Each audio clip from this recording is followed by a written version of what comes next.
Assalamualaikum warahmatullahi wabarakatuh. Pada kesempatan ini saya akan mempresentasikan makalah saya dengan judul Filsafat Pancasila dan implikasinya terhadap pendidikan dan pendidikan sains.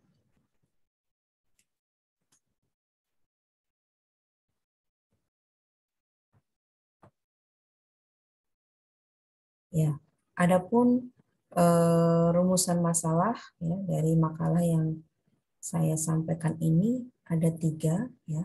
Yang pertama itu adalah bagaimanakah filsafat Pancasila dalam pendidikan di Indonesia. Kemudian bagaimanakah implementasi Pancasila dalam pendidikan.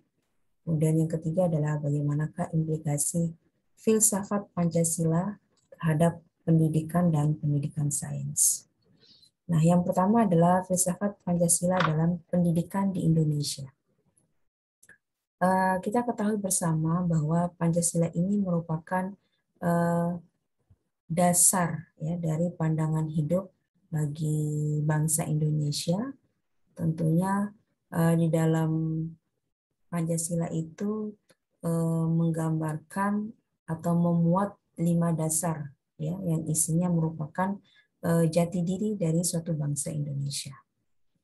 Nah, Pancasila sebagai sistem filsafat tentu bisa kita lihat ya dari 3 pendekatan. Yang pertama adalah pendekatan ontologis, kemudian yang kedua adalah pendekatan epistemologis, dan yang ketiga adalah pendekatan aksiologis. Nah, untuk pendekatan ontologis ya itu didasarkan pada pemikiran ya tentang negara, bangsa, masyarakat, dan manusia. Itu adalah dari sudut pandangnya.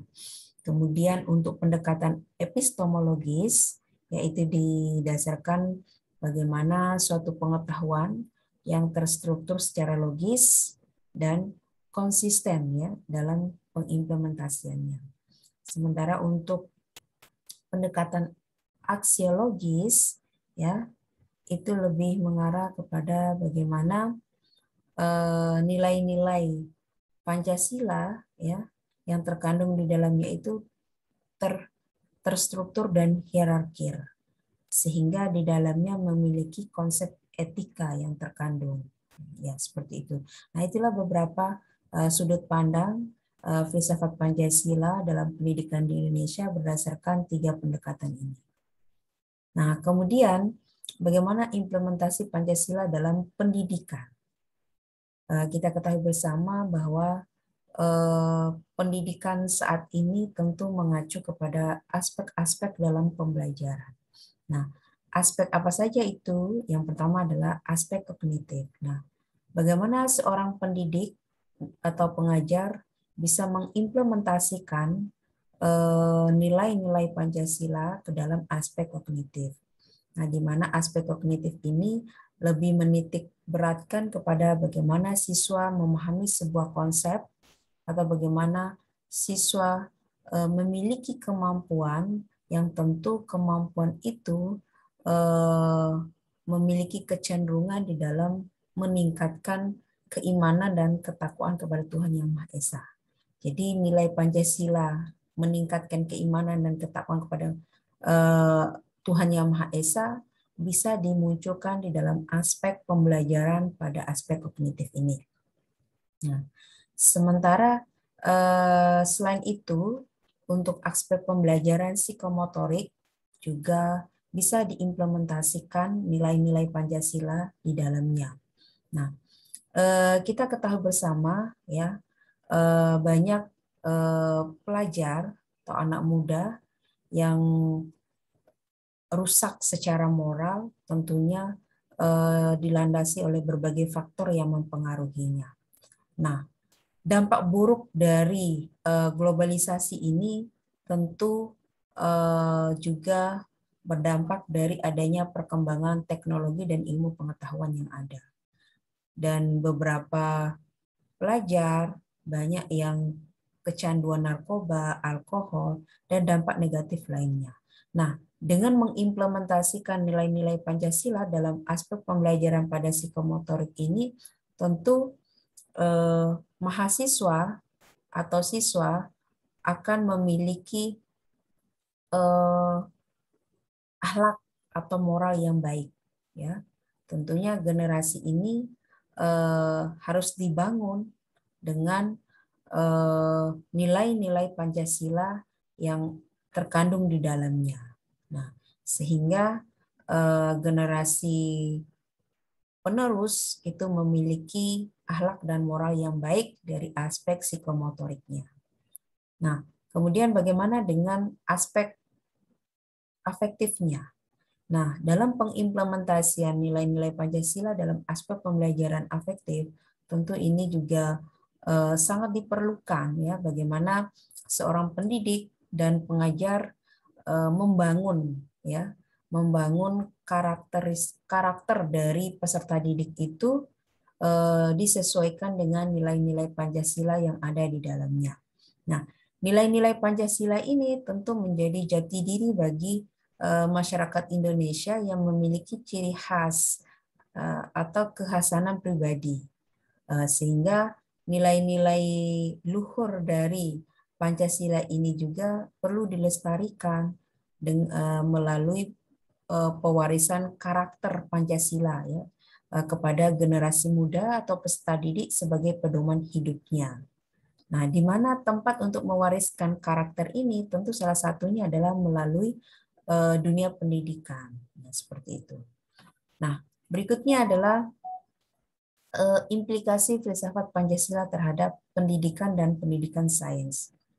Nah, dalam hal ini kita mengetahui dimensi pendidikan dan pendidikan sains itu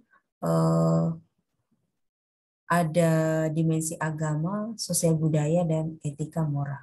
Nah, bagaimana implikasi filsafat sains ini terhadap pendidikan dan pendidikan sains? Tentu dibutuhkan sebuah pembelajaran yang mengarah kepada nilai-nilai Pancasila itu sendiri. Salah satu contoh bagaimana pembelajaran sains ya itu juga harus dimunculkan ya ketakwaan kepada Tuhan Yang Maha Esa melalui kurikulum yang ada. Ya, jadi kurikulum itu harus dimasukkan aspek-aspek agama di dalamnya, ya seperti itu. Kemudian tidak saja hanya transfer knowledge saja, tetapi bagaimana dalam meningkatkan ketakwaan, ya, dalam meningkatkan ketakwaan dan keimanan kepada Tuhan Maha Esa, ya melalui kurikulum yang diajarkan, tentu juga salah satu cara bagaimana peserta didik, ya, bisa berdampak positif ya terhadap penerapan nilai-nilai Pancasila ini pada pendidikan. Nah, kemudian untuk dimensi yang berikutnya adalah sosial budaya.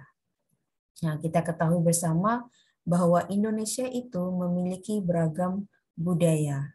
Nah, dengan adanya beragam budaya ini tentu akan berpengaruh ya terhadap pendidikan dan pendidikan sains. Nah, implikasinya apa? Nah, bagaimana kita sebagai seorang pendidik dan pengajar bisa memasukkan aspek sosial budaya atau dimensi sosial budaya ini ke dalam kurikulum yang ada.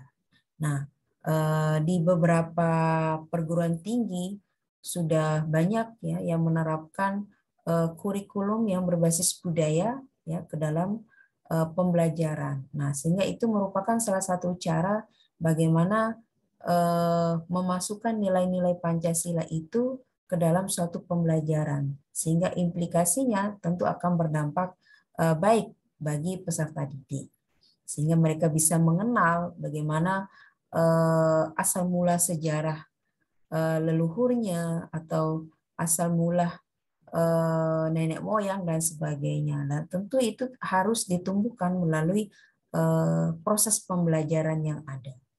Nah, kemudian dimensi yang ketiga adalah etika moral. Nah, etika moral ini tidak bisa kita ajarkan melalui konsep-konsep yang ada dalam pembelajaran. Karena konsep-konsep yang ada dalam pembelajaran lebih mengarah kepada pengetahuan. Tetapi etika moral ini dibutuhkan ya dalam pendidikan dan pendidikan sains. Bagaimana seorang pengajar atau pendidik menjadi contoh bagi peserta didik di dalam memiliki etika dan moral yang baik bagi generasi muda. Dan tentu implikasinya generasi penerus akan memiliki etika dan moral yang baik. Nah, ini juga menjadi tugas kita bersama sebagai pendidik dan pengajar bagaimana menerapkan atau memasukkan ya kurikulum yang berbasis karakter di dalamnya. Nah, dengan pembelajaran yang berbasis karakter inilah kita bisa memunculkan dimensi etika moral ini ke dalam proses pembelajaran yang ada. Nah, sehingga implikasi dari nilai-nilai Pancasila itu ya akan berdampak kepada pendidikan dan pendidikan sains. Nah, apa yang bisa disimpulkan dari penjelasan ini ya? Jadi yang bisa disimpulkan dari penjelasan ini yang pertama bahwa filsafat Pancasila dalam pendidikan di Indonesia itu dijadikan sebagai landasan filosofis dan landasan ilmiah bagi pendidikan. Kemudian implementasi Pancasila dalam pendidikan sebagai penguatan dalam kegiatan pembelajaran yang menyangkut 3 aspek tadi, yaitu aspek kognitif, afektif, dan psikomotorik. Sedangkan yang ketiga adalah implikasi filsafat Pancasila terhadap pendidikan dan pendidikan sains, tentunya dengan mengaitkan konsep pembelajaran pada nilai-nilai Pancasila, yakni dengan memasukkan nilai-nilai agama dalam kurikulum maupun nilai-nilai sosial budaya dan etika moral ya dalam dimensi pendidikan sains. Sekian dari saya, jika ada yang kurang mungkin bisa nanti jadi bahan diskusi kita bersama. Wassalamualaikum warahmatullahi wabarakatuh. Terima kasih.